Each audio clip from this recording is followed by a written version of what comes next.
MV vlogger pro.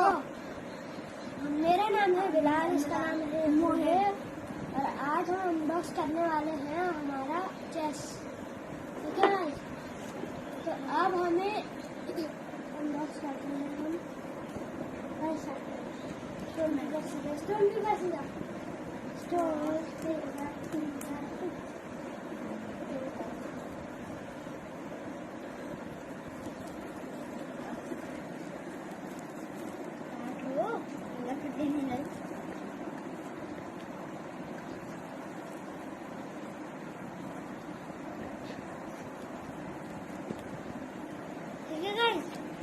तो ये दराज से ऑर्डर किया है हमने।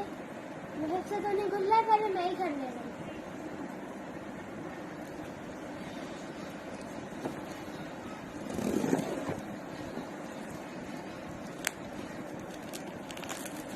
तो गाइस हमने बहुत पहले से ऑर्डर किया था, इतने टाइम बाद आए, इतने दिन बाद आए।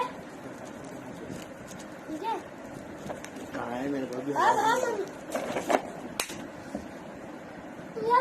अब जो है मुझे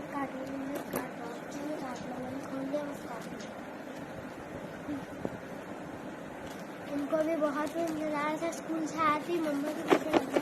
मम्मा मैंने पार्सल ऑर्डर किया था, वो नहीं आया आज तक। फिर मम्मा कॉल करती, बस यही किससे 1-2 दिन तक चलते ही रहे।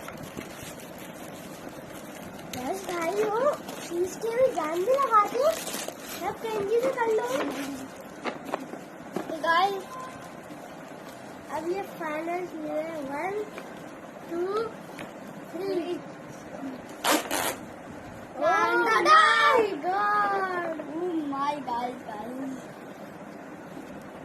गाइस कितना बड़ा है ये।